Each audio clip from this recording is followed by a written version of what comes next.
What's up, Master Builders, and welcome back to Ginty Bricks Railway. And today I got an amazing mock showcase for you guys. And of course, it's taking a look at this remarkable engine who is called Stepney from the Bluebell Railway. And of course, why have I made Stepney for the Ffarquhar project? Well, of course, in the storybook of Stepney and the Bluebell engine, not Stepney the Bluebell engine, Stepney actually helped Thomas on his actual branch line for a little bit. Even though not only Stepney is the one that I really hope to build, but also there's another engine, Wilbert the Forest engine. But unfortunately though, I'm not sure of all the blue bricks, like dark blue bricks to build Wilbert yet.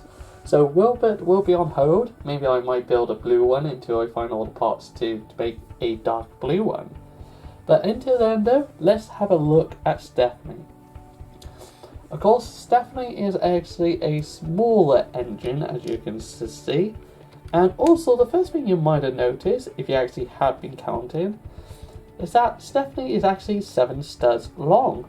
But you might be wondering, hold on, don't you always do 8 studs long?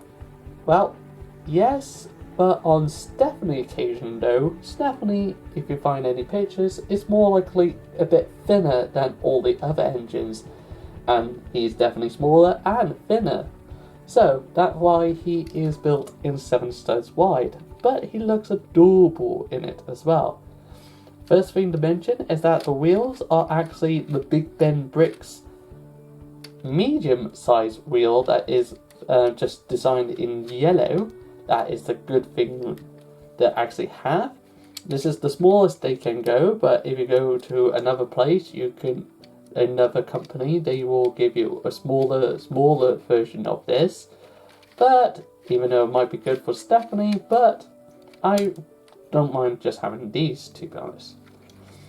And then we'll go straight to the actual buffers, because these buffers are quite a unique one, to be honest. And as you can see here, I actually have got one of these special bricks that's like comes out and then have like a little knob on the top. No, it's not a knob. A little bump on the top with a hole in it, and that was perfect to replicate Stepney buffers.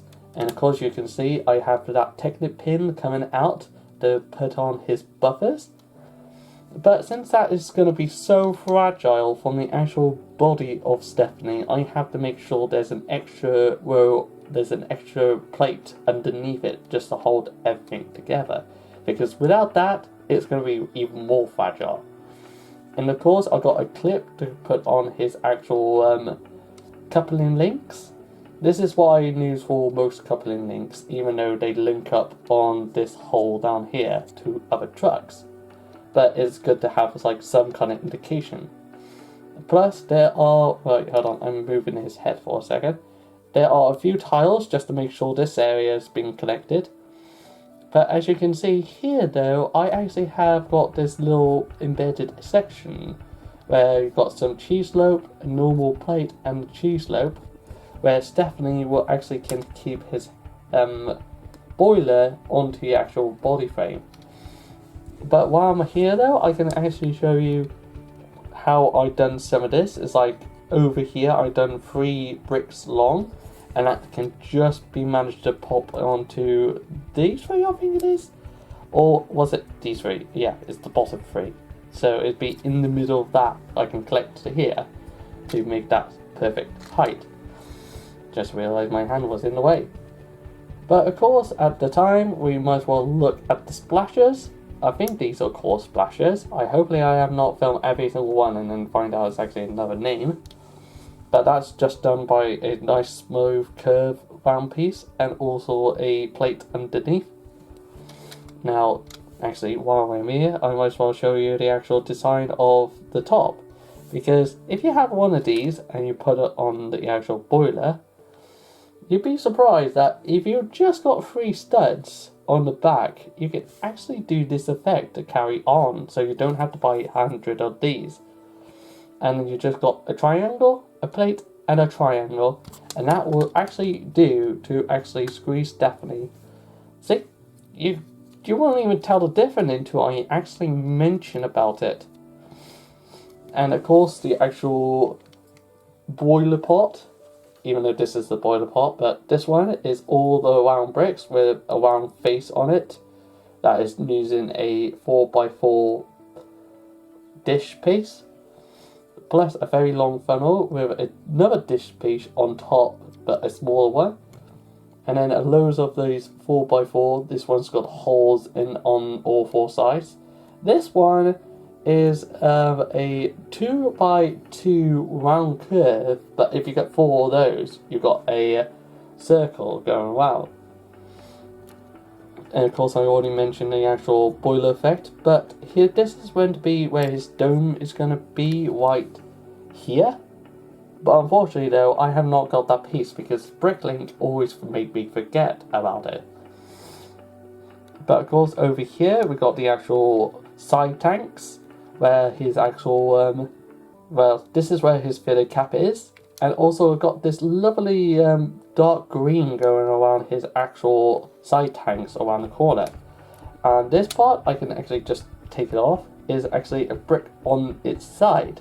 So as you can see, there's a stud there, and that will define the actual side. But while I'm here, I might as well mention, for anybody who's trying to build this, there is no such thing as a 1x2 dark green tile. You have to buy a lot of these 1x1s. Or I better give you a heads up, because that's the one thing that annoyed me. There's a 1x3, I think there was a 1x4 brick, but there isn't actually any 1x2 tile ever existed. But of course we can go to the windows, and these windows are quite, they are old-fashioned windows. Like, I don't know, I just realised I can actually take it off.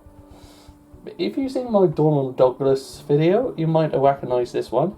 But yeah, these are really old window pieces before they start making those ones that you see today. So that is actually a thing. And also you can still see a 2x3 tile being used on the top.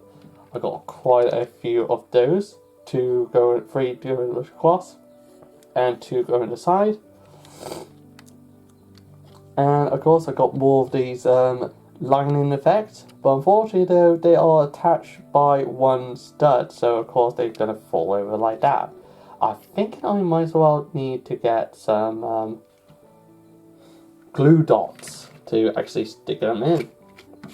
Hold on, if I was actually meant to do that actually, to show you the back of Stepney. The back of Stepney, you've got those windows, you've got that little green extra part, and then the bunker, I actually made this, the actual corner frame. I don't know what this piece is, but it is very handy. And then you're going down, and then you got this little extra part right here. I don't know what it's used for, but it is quite noticeable on Terrier tank engines.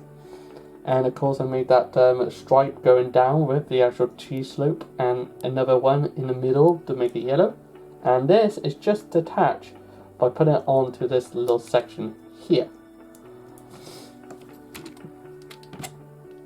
But of course, I'm going to take you to look at inside the actual cab, and as you can see, it's just the 2 frames and also the actual firebox itself.